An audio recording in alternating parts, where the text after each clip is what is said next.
sekalian yang saya kasih di dalam nama Tuhan kita Yesus Kristus. Selamat. Bagaimana kabarnya? Baik. Puji Tuhan, kita semua dalam keadaan baik dan sehat. Dan puji Tuhan kita bisa berkumpul di pertengahan minggu ini, berbakti, memuji nama Tuhan bersama, belajar firman Tuhan bersama, dan akan menaikkan pokok doa bersama sebagai satu tubuh Tuhan. Dan malam hari ini kita akan melanjutkan pembelajaran kita dalam kitab Mazmur. Mari kita buka Mazmur pasal 12. Ya, terasa kita sudah sampai Mazmur 12. Mazmur 12, kalau dalam Lembaga Alkitab Indonesia, ayat pertama hingga ayat ke-9. Dalam Lembaga Alkitab Indonesia, ayat pertama hingga ke-9. Jika sudah menemukannya, kita baca silih berganti. Saya ayat pertama dan kedua, jemaat dan simpatisan ayat ketiga. Demikian silih berganti hingga ayat yang ke-9. Mazmur pasal 12 ayat pertama hingga ayat ke-9. Untuk pemimpin di Tuhan, menurut lagu yang ke-8, Mazmur Daud.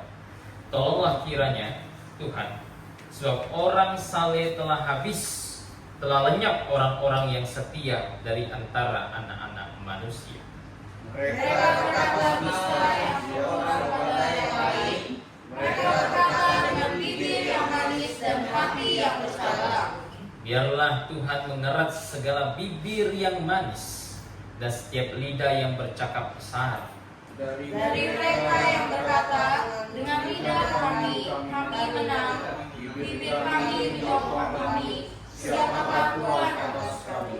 Oleh karena penindasan terhadap orang-orang yang melemah, oleh karena keluhan orang-orang miskin, sekarang juga aku bangkit, firman Tuhan. Aku memberi keselamatan kepada orang yang menghauskannya. Janji Tuhan adalah janji yang murni, bagaikan perak yang teruji, 7 kali dimurnikan dalam dapur peleburan di tanah. Engkau, Tuhan, yang akan menepatinya. Engkau akan menjaga kami senantiasa terhadap angkatan ini. Orang-orang fasik berjalan kemana-mana, sementara kebusukan muncul di antara anak-anak manusia. Baik, mari kita berdoa. Bapa di dalam kerajaan sorga, kami mengucap syukur atas firman-Mu yang terpelihara bagi kami, sehingga kami pada malam hari ini dapat mempelajarinya. Bapa, kiranya Kau berikan hikmat kepada kami, agar kami dapat memahami firman-Mu dengan baik, agar kami dapat semakin dewasa di dalam iman kami ketika kami membaca dan mempelajarinya. Terima kasih Bapa. Kati juga hamba-Mu yang menyampaikan, kiranya Kau berikan kasih karunia dan hikmat, agar sekiranya dapat menyampaikan kebenaran dan bukan kesesatan.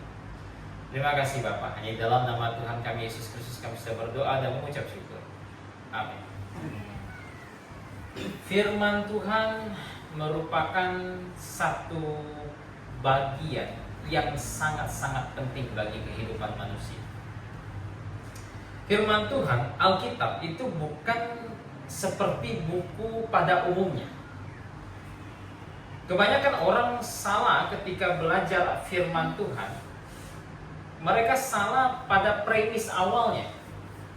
Kenapa? Karena mereka menganggap firman Tuhan itu sama seperti buku-buku pada umumnya. Sehingga mereka meneliti firman Tuhan, mereka mendekati firman Tuhan dengan satu konsep bahwa firman Tuhan atau Alkitab itu sama seperti buku pada umumnya. Itu bisa salah, itu bisa tidak tepat dalam pencatatan sejarah, dalam sains, bahkan dalam proses transmisi kitab suci bisa saja salah. Begitu. Namun ini satu premis yang kurang tepat ketika ingin mempelajari firman Tuhan. Saudara, Alkitab merupakan firman Tuhan yang Tuhan inspirasikan kata per kata tanpa salah. Tuhan sendiri yang kasih jaminan dalam 2 Timotius pasal 3, 16 dan 17. Dia katakan bahwa semua firman yang dituliskan itu diinspirasikan. Begitu. Dinafaskan oleh Allah. Artinya Tuhan menginspirasikan, menafaskan itu kata per kata. Dan seharusnya dia tidak mengandung kesalahan. Nah, jika firman Tuhan demikian sangat Tuhan jaga, Tuhan tuliskan lewat para penulis, Tuhan inspirasikan itu tanpa salah, dan Tuhan pelihara itu tanpa salah, tentu Tuhan punya maksud.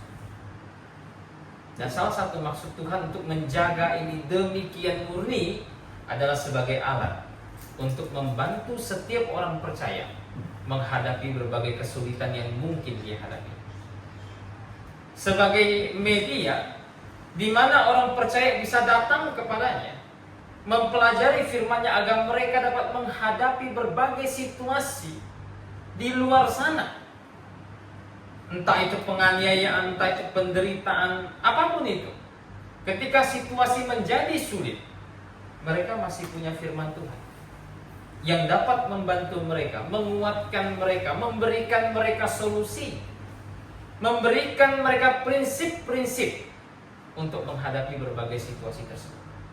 Anda bisa bayangkan kalau tidak ada firman Tuhan, kita ditinggalkan berjalan sendirian untuk menghadapi berbagai kondisi dan situasi yang berada di luar kendali kita. Kalau segala sesuatu berada dalam kendali kita, mah nggak usah pusing. Tidak akan ada apapun, bahaya apapun yang mungkin mengancam kita jika semuanya berada dalam kendali kita. Tapi situasi, kondisi, sesuatu yang di luar kendali kita. Jika tidak ada penuntun dalam hidup ini, jika tidak ada firman Tuhan, jika tidak ada makanan rohani yang Tuhan sediakan bagi kita yang hidup dalam dunia ini, jika tidak ada pelita bagi kita untuk berjalan di tengah gelapnya dunia ini, maka kita akan tersandung. Semua orang yang berjalan pada saat gelap pasti tersandung, kata Tuhan. Pasti tersandung. Kita butuh pelita. Dan pelita tersebut adalah firman Tuhan. Sekali lagi, tujuannya tadi karena ini berguna untuk menuntun kita dalam hidup yang gelap ini. Hari ini saya ingin mengajak kita belajar satu judul khotbah yang sangat penting. Kemenangan melalui firman Tuhan. Kemenangan melalui firman Tuhan. Ini sangat penting. Kenapa? Karena kita ingat, seperti saya katakan tadi, kita tinggal dalam dunia ini, di mana segala macam hal di luar kendali kita. Kita butuh firman Tuhan. Kita butuh kemenangan iman. Kita butuh kemenangan yang berasal dari para Tuhan untuk menaklukkan segala sesuatu. Dan itu semua berasal dari firman-Nya. Itu semua kita bisa peroleh jika kita berpaut dan belajar firman. Kemenangan melalui firman Tuhan. Ada banyak hal yang bisa kita pelajari. Hal yang paling pertama dan yang paling utama, kalau kita lihat dalam Mazmur 12 ayat 1, ayat 2 kalau dalam lembaga Alkitab Indonesia, dikatakan begini: tolonglah kiranya Tuhan, sebab orang saleh telah habis, telah lenyap orang-orang yang setia dari antara anak-anak manusia. Lihat, Mazmur ini dibuka dengan sebuah permohonan dari Daud. Dan permohonan ini nanti akan mendapatkan sebuah solusi dari Tuhan. Dan solusinya terdapat pada firman. Begitu. Jadi, hal pertama yang harus kita pelajari, permohonan apa yang Daud panjatkan terlebih dahulu. Sehingga akhirnya Tuhan memberikan sebuah jawaban kepada Daud yang dapat ia temukan dalam firman-Nya. Daud memohon apa di sini? Di ayat pertama, di ayat kedua, dalam lembaga Alkitab Indonesia, Daud memohon pertolongan dari Tuhan. Kenapa saudara? Kenapa Daud memohon pertolongan dari Tuhan? Alasannya sederhana. Karena waktu itu adalah waktu yang sangat sulit. Waktu itu adalah waktu yang sangat sulit. Mungkin waktu yang tersulit bagi Daud mungkin. Sebagai orang saleh yang tinggal pada waktu itu. Sebagai orang yang menghadapi banyak sekali peperangan. Sebagai orang yang paling banyak menghadapi peperangan rohani bahkan. Itu waktu yang sangat sulit bagi Daud. Namun ia datang kepada Tuhan dan memohon pertolongan daripada Dia. Ini tentu jadi contoh dan teladan juga bagi kita kan. Ketika kesulitan datang, kita nggak bisa bersandar pada kemampuan kita. Kita mesti datang sama Tuhan, minta pertolongan daripada Tuhan, berseru kepada Tuhan. Saudara, Daud berseru. Apa yang Daud serukan? Katanya orang saleh dan orang setia habis lenyap. Orang saleh dan orang setia habis lenyap, kata Daud. Siapa orang saleh di sini? Siapa orang setia di sini? mereka adalah orang-orang yang telah diselamatkan. Mereka saleh karena mereka telah dibenarkan. Mereka setia karena mereka telah bertobat. Sehingga mereka berubah hidupnya dan menjadi hamba-hamba dari Allah. Namun saudara, mereka habis lenyap. Tentu ini merupakan satu gaya bahasa hyperbola. Satu gaya bahasa yang sengaja dipakai Daud untuk menekankan poin-poin tertentu. Karena ini tidak mungkin dimaknai dalam pengertian literal seliteral mungkin. Karena Tuhan sendiri katakan bahwa di sepanjang zaman, di zaman apapun Tuhan tetap sediakan sisa orang benar. Tidak mungkin pada masa Daud semuanya banyak, tidak mungkin. Namun ini satu gaya bahasa hyperbola untuk memberikan satu penekanan poin tertentu. Poin apa yang ingin ditekankan Daud? Daud ingin menekankan bahwa seluruh orang benar yang ada pada zaman dia tengah berada dalam keadaan yang sulit. Mereka tidak banyak. Jumlah mereka sedikit dibandingkan dengan orang jahat. Jumlah mereka tidak signifikan dibandingkan dengan mereka yang tidak mengenal Tuhan. Dibandingkan musuh-musuh Tuhan, mereka berada dalam satu kelompok kecil, dikelilingi oleh serigala buas, oleh serigala-serigala yang kapanpun bisa saja menerkam mereka. Ini poin yang ingin ditekankan Daud. Bukan berarti semua orang benar, semua orang saleh sudah tidak ada, binasa, bukan. Tetapi mereka berada di tengah-tengah kumpulan orang jahat. Dan bisa jadi mereka mengalami penganiayaan, mengalami kesulitan, mengalami penderitaan. Saudara, di sepanjang zaman orang benar selalu mengalami hal yang serupa. Kenapa saudara?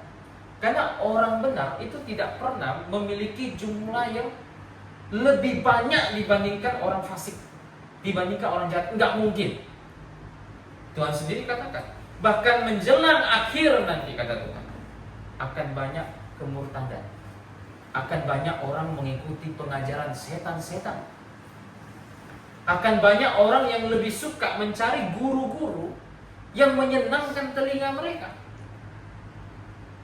Saudara, jika memang benar demikian, dan itu pastilah benar, maka kita bisa bayangkan kira-kira seberapa banyak orang benar, kan begitu?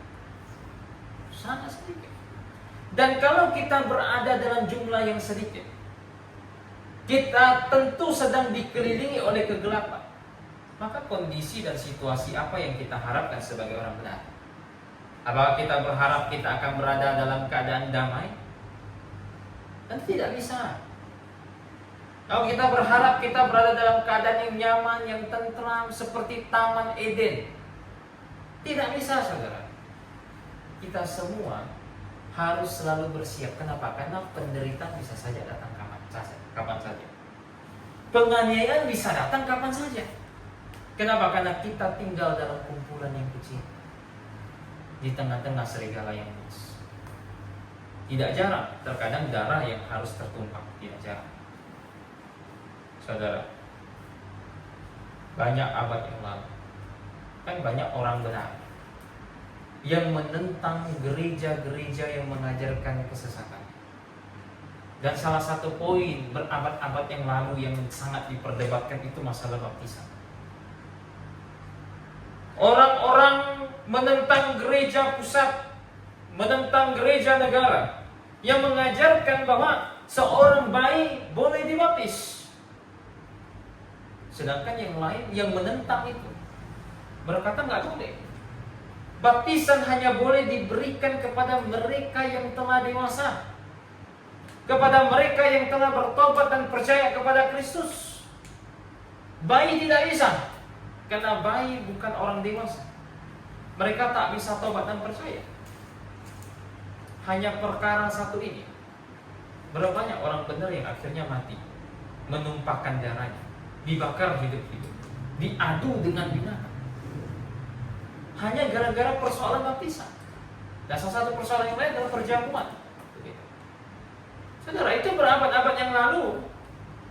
Dan orang benar pada waktu itu dihajar habis-habisan. Karena mereka dikelilingi oleh orang-orang jahat, orang-orang fasik. Mereka berada di dekat tahta iblis. Kita tidak berbeda jauh. Kita tidak berbeda jauh. Ya mungkin di Indonesia saat ini lumayan tentram. Tidak ada penganiayaan terhadap orang benar. Tetapi bukan berarti itu takkan terjadi sama sekali. Bisa saja terjadi esok hari. Bisa saja terjadi di beberapa tahun ke depan. Tidak usah bicara banyak. Baru-baru ini kita melihat banyak berita di mana gereja-gereja ditutup nggak paksa. Saudara, itu bisa jadi juga akan terjadi pada kita yang merupakan orang benar yang berada di tempat ini. Bisa saja terjadi pada kita. Namun ketika itu terjadi, kita tahu bahwa itu adalah sesuatu yang harus terjadi dan kemana kita harus minta tolong. Kita tahu, kita harus berseru kepada Tuhan. Inilah yang diserukan oleh Daud. Dan sebelum Daud membahas mengenai bagaimana cara untuk menghadapi mereka, bagaimana untuk menghadapi situasi seperti itu, Daud tidak lupa memberitahukan siapa penganiaya itu. Siapa penganiaya itu? Kita lihat kalau dalam LAI itu dari ayat ketiga sampai ayat yang ke-6, kemudian nanti lompat ke ayat 9. Dikatakan begini, mereka berkata dusta yang seorang kepada yang lain. Mereka berkata dengan bibir yang manis dan hati yang bercabang. Biarlah Tuhan mengerat segala bibir yang manis dan setiap lidah yang bercakap kesalahan. Dari mereka yang berkata dengan lidah kami menang, bibir kami menyokong kami, siapakah Tuhan atas kami? Oleh karena penindasan terhadap orang-orang yang lemah dan oleh karena keluhan orang-orang miskin, sekarang juga aku bangkit, firman Tuhan, aku memberi keselamatan kepada orang yang menghauskan. Ayat 9. Orang-orang fasik berjalan kemana-mana, sementara kebusukan muncul di antara anak-anak manusia. Nah, siapa penganiaya tersebut? Satu tema yang terus diulang. Satu tema yang terus diulang oleh pemazmur hingga pasal 12, yaitu orang fasik. Yaitu orang fasik. Mereka lah alat yang iblis pakai untuk menganiaya orang benar. Mereka lah alat yang iblis pakai untuk mendatangkan penderitaan bagi orang-orang benar. Saudara, catatan Kisah Para Rasul. Kebetulan semester ini saya ngajar Kisah Para Rasul. Jemaat Yerusalem yang jumlahnya awalnya tidak begitu banyak setelah kebangkitan Kristus, namun akhirnya mengalami lonjakan keanggotaan. Hari Pentakosta tambah 3.000 orang, ditambah 120 murid yang sudah ikut Tuhan, 3.120 orang. Beberapa waktu kemudian tambah 5.000 orang, perkiraan 8.120 orang. Jemaat Yerusalem mengalami lonjakan keanggotaan jemaat dalam kurun waktu yang sangat-sangat singkat. Namun saudara, mereka menderita penganiayaan yang super hebat, yang mengharuskan mereka pergi dari Yerusalem. Sebagian besar dari mereka terserak pergi, terkecuali rasul-rasul. Sebagian mereka terserak kemana-mana, namun mereka tetap setia memberitakan Injil, mendirikan jemaat-jemaat kemanapun mereka pergi. Penganiayaan datang silih berganti, bahkan penganiayaan terberat mungkin yang mereka hadapi itu berasal daripada Saulus. Kalau dalam bahasa Saulus sebelum dia bertobat. Ini penganiayaan terbesar mungkin yang mereka hadapi. Begitu. Karena Saulus menangkap tiap-tiap orang percaya, tiap-tiap orang baik laki-laki perempuan yang mengaku nama itu, yang mengajarkan nama itu, semua ditangkap, diseret, dipenjarakan. Begitu. Bahkan Stefanus pun martir, orang Kristen, salah satu diaken, mati, dan Paulus atau Saulus sebelum dia bertobat menyetujui kematian. Saudara, orang fasik terus mengincar mereka, orang-orang benar. Dan di sini Tuhan memberikan sebuah rincian. Orang fasik mengejar, menghantam, menyerang mereka dengan apa? Perhatikan di sini. Dari ayat kedua dikatakan mereka mengatakan hal yang sia-sia. Tuhan deskripsikan mereka. Orang fasik adalah orang yang mengatakan hal yang sia-sia. Orang yang kesana kemari menyebarkan hal yang sia-sia untuk menjatuhkan, untuk menyandung orang benar. Saudara, kata sia-sia itu dari bahasa Ibrani saul. Itu punya arti kosong atau tidak bernilai. Namun kata ini punya arti kedua.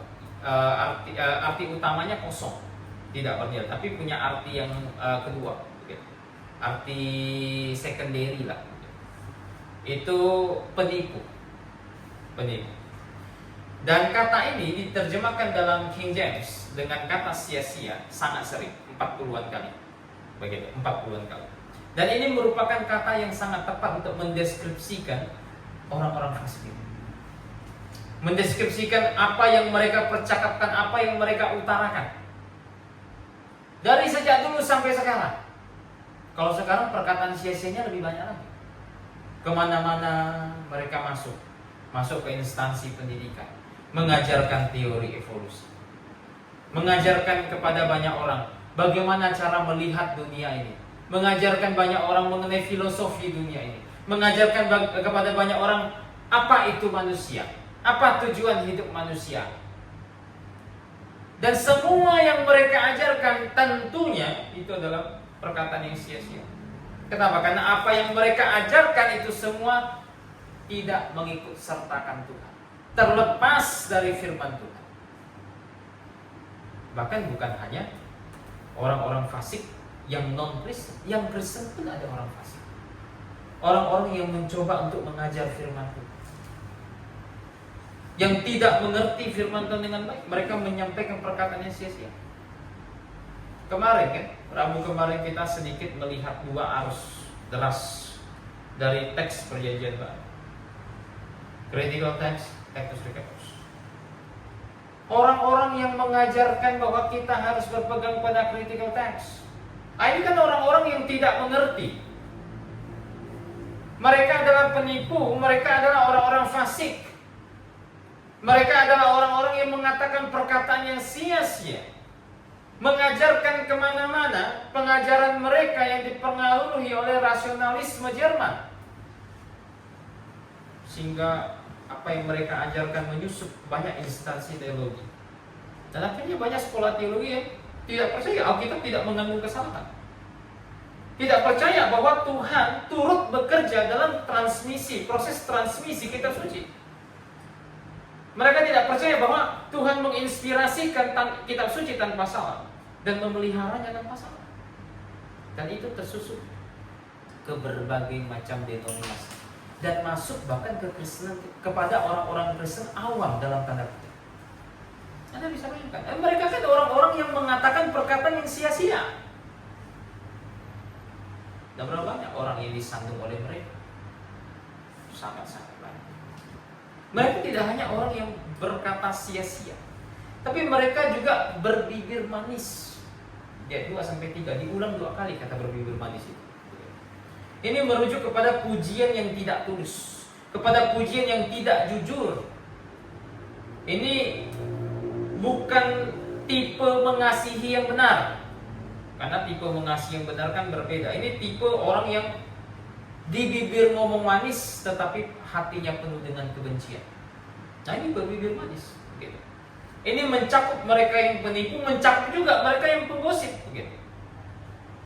Ini adalah cara yang dipakai oleh banyak orang bahkan untuk mencari keuntungan bagi dirinya sendiri, yaitu berbibir manis. Nah, saudara, dunia ini dipenuhi dengan bibir manis. Bahkan politik dan ekonomi itu bisa bergerak karena bibir manis.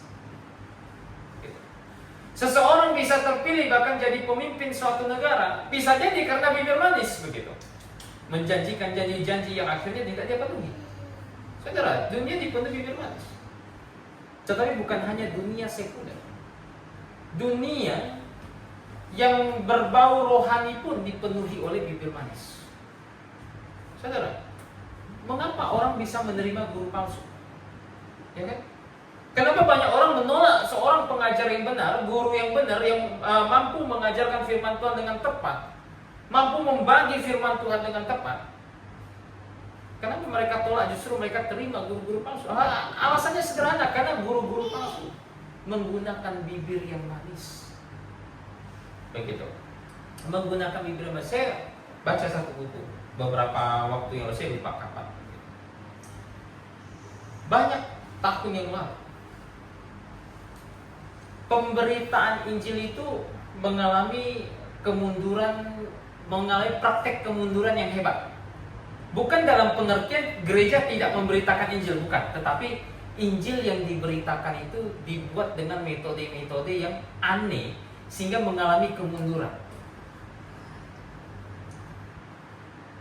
Injil seharusnya ketika diberitakan, orang harus mengetahui kabar tentang neraka. Seharusnya kabar tentang dosa, kabar bahwa dia akan dihukum. Dan ketika orang memahami itu dengan sangat baik, maka ia bisa menerima, memahami kasih karunia Tuhan di dalam Yesus Kristus. Seringkali saya katakan bahwa orang tak bisa kenal Tuhan, tak bisa kenal kasih dan kau tak kenal keadilan Tuhan. Orang tidak akan mengenal sorga kalau mereka belum kenal neraka, kan begitu. Nah, suatu ketika ada satu orang yang menyampaikan Injil dengan begitu hebatnya, mengajarkan tentang neraka, menegur dosa dengan terang-terangan, memberitahukan bahwa semua jenis dosa akan dihukum, bahwa dosa tidak mendapatkan bagian dalam kerajaan Allah. Muncul satu orang hamba Tuhan senior, ngomong sama dia, model kau memberitakan Injil seperti ini takkan pernah masuk. Saya lupa namanya siapa, tapi dia orang yang membuat 4 tahapan pemberitaan Injil, tapi 4 tahapan pemberitaan Injil positif. Jadi dia ngomong gini, ini yang bakal senior, dia bilang gitu, orang bisa dengar Injil kalau misalnya dia itu diberitakan hal-hal yang baik. Jangan beritakan yang baik. Tuhan mengasihi kamu, Tuhan baik sama kamu, Tuhan mencintai kamu, Tuhan mau merangkul kamu. Dia menganggap pemberitaan kalau misalnya orang diberitahukan tentang neraka, dosa, kamu berdosa, kamu harus dihukum, kamu harus bertobat, kamu harus percaya kepada Kristus, itu sebagai pemberitaan yang tidak dapat menyelamatkan orang. Orang katanya harus apa? Di gereja itu dikasih tahu Tuhan mengasihi kita semua. Saudara, ini praktek pemberitaan Injil yang sangat-sangat salah. Anda baca surat Roma pasal 1 sampai pasal 16. Surat Roma kalau mau dibagi 2 tuh bisa. Bagian pertama bicara tentang doktrin keselamatan, bagian 2 tuh bicara tentang praktek hidup dalam keselamatan. Anda baca kitab Roma, surat Roma, Anda akan temukan bagaimana cara Paulus memberitakan Injil. Karena kitab Roma itu merupakan kitab yang membahas konsep keselamatan dengan sangat sistematis. Ini kitab yang sangat hebat. Apa yang Paulus mulai dari pasal 1 sampai pasal 3? Yang dia mulai bukanlah semua orang itu baik, Tuhan mencintai kita semua, Tuhan mengasihi kita semua. Enggak.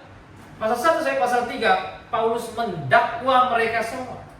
Baik orang Yahudi, baik bangsa-bangsa lain, semuanya didakwa oleh Paulus. Mereka semua adalah orang berdosa di hadapan Tuhan, dan mereka akan dihukum oleh Tuhan.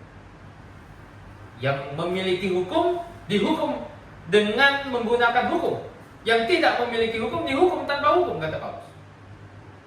Semuanya dihukum. Dan Paulus membangun satu argumentasi 3 pasal pertama. Tak ada orang yang bisa melepaskan diri. Tak ada orang yang bisa berkata, oh Tuhan, saya nggak boleh dihukum dong, saya kan tak kenal kamu, saya kan tak punya hukum, saya kan nggak punya firman Tuhan. Tidak ada. 3 pasal pertama mendakwa seluruh umat manusia. Tak ada seorang pun benar, seorang pun tidak. Begitu. Sangat berbeda jauh dengan praktik pemberitaan Injil yang muncul baru-baru ini. Begitu, 1900-an. Begitu. Nah, ini orang-orang yang bermulut manis, berbibir manis. Apakah mereka bisa selamatkan orang? Tentu saja tidak. Bagaimana Anda bisa menghasilkan jiwa yang bertobat jika Anda tidak memberitakan neraka? Bagaimana bisa menghasilkan jiwa yang bertobat jika mereka tidak tahu bahwa mereka berdosa di hadapan Tuhan? Maka sering saya katakan, gereja-gereja itu sibuk memberitakan percaya Yesus, tapi lupa harus memberitakan pertobatan. Satu praktek yang dilakukan Paulus dalam Kisah Rasul 20-21. Kemana-mana ia memberitakan pertobatan dan percaya kepada Yesus Kristus. Ini mereka berbibir manis. Tapi nggak hanya itu, mereka orang yang munafik dan yang mengatakan hal-hal yang sombong. Kalau munafik kan sederhana, mereka berhati dua, bermuka dua. Apa yang mereka katakan belum tentu apa yang mereka pikirkan. Begitu. Dan kemunafikan merupakan salah satu dosa yang sangat Tuhan benci. Begitu. Tuhan tidak suka, sama sekali tidak menyenangi orang yang munafik. Tuhan mau apa yang kita katakan ya adalah ya, tidak ya tidak. Paulus pernah dituduh munafik oleh musuh-musuhnya di dalam kota Korintus. Banyak musuh-musuhnya berkata, Paulus itu pada dirinya ada ya dan tidak. Paulus itu di bibir ngomongnya begini, padahal hatinya enggak begitu. Dia ngomong kepada orang yang satu apa, kepada orang yang lain beda itu. Paulus pernah dituduh munafik dan Paulus menjawab semua tuduhan tersebut karena itu penting. Begitu. Karena kalau seorang yang benar dituduh munafik, ini akan menghancurkan kredibilitas dia sebagai pelayan Tuhan. Menghancurkan kepelayanan dia. Namun orang-orang fasik, penjahat, orang-orang jahat ini, mereka orang munafik. Begitu. Mereka orang munafik. Banyak dari mereka tidak berani terang-terangan memberitahukan bahwa mereka tidak percaya Alkitab itu tidak mengandung kesalahan. Tidak berani terang-terangan. Mereka percaya Alkitab mengandung kesalahan, tapi tidak berani berbicara dengan tegas. Alkitab itu tidak mengandung kesalahan kok, tapi di bagian ini, tapi di bagian ini. Orang munafik. Katakan dengan tegas, Alkitab mengandung kesalahan apa tidak? Begitu.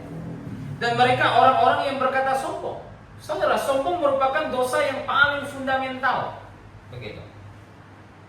Iblis jatuh karena kesombongan. Dan saya rasa tidak ada kesombongan yang melebihi ini. Bahwa ciptaan tidak mau menghormati penciptanya.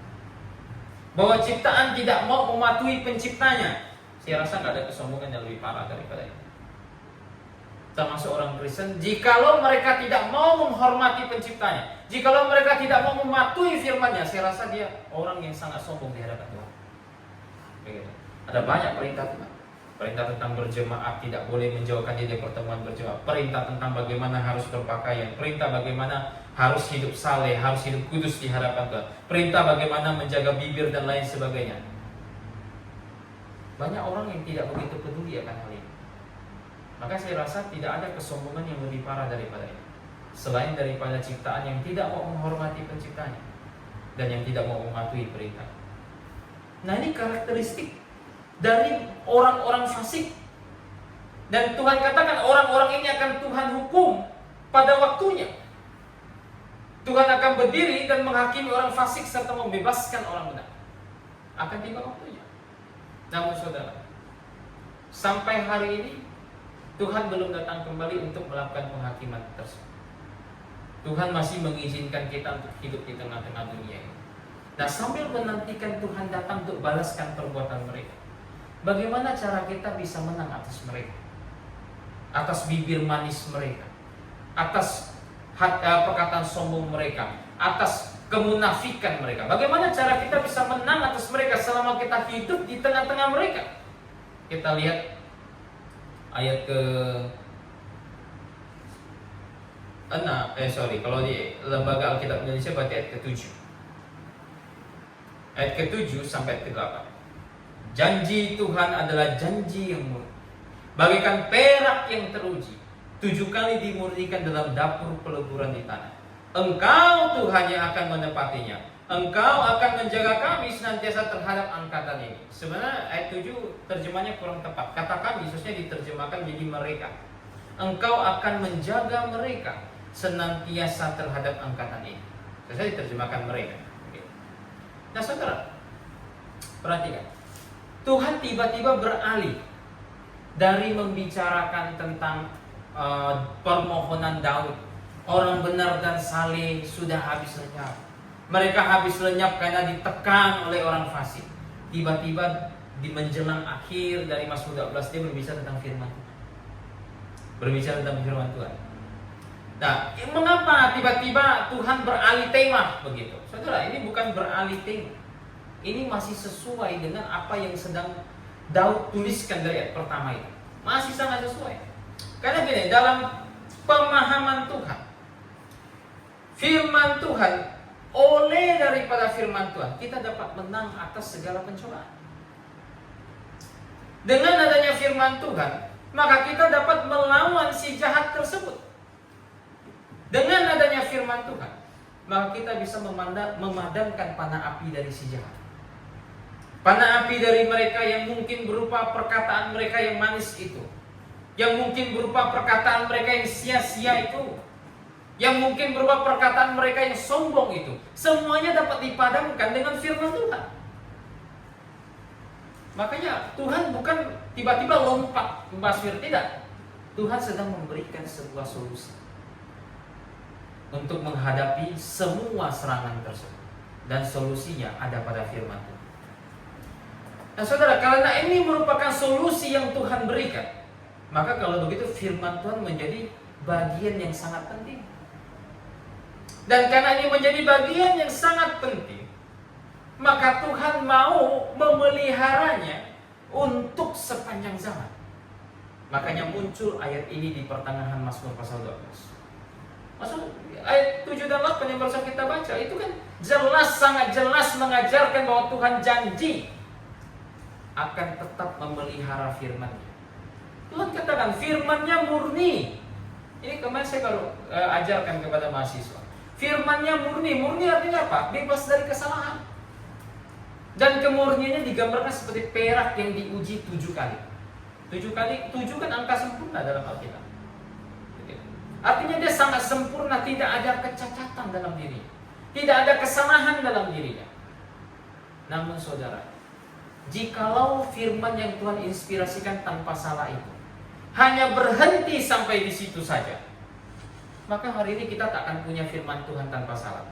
Kenapa? Karena firman Tuhan yang diinspirasikan itu, yang ditulis oleh Daud itu, tentu sudah tidak ada di tangan kita karena sudah rusak. Yang ditanda tangan oleh Daud, yang ditanda tangan oleh Paulus, oleh Petrus, tentu sudah tidak sampai ke tangan kita. Jikalau hanya itu yang kita miliki. Tapi tidak saudara. Di ayat ke-8 Tuhan berbicara tentang pemeliharaan. Tuhan katakan engkau akan menjaga mereka. Engkau akan menjaga mereka. Mereka di situ apa? Walaupun banyak perdebatan teologis untuk masalah satu ini. Dan saya bisa buktikan dengan penjabaran, namun karena waktu, singkatnya mereka di situ merujuk kepada firman Tuhan yang disebutkan di ayat sebelumnya. Engkau akan menjaga mereka, engkau akan menjaga firman Tuhan untuk semua generasi. Ini janji Tuhan yang sangat jelas bahwa Tuhan akan memelihara firman-Nya tanpa salah. Sehingga sekalipun tanda tangan Daud itu sudah mungkin rusak oleh pemakaian, tapi kita tetap memiliki tulisan yang sama persis dengan tulisan Daud. Kenapa? Karena tulisan Daud tersebut, yang ada tanda tangan Daud tersebut, telah disalin oleh orang-orang benar, oleh orang-orang saleh, oleh orang-orang setia.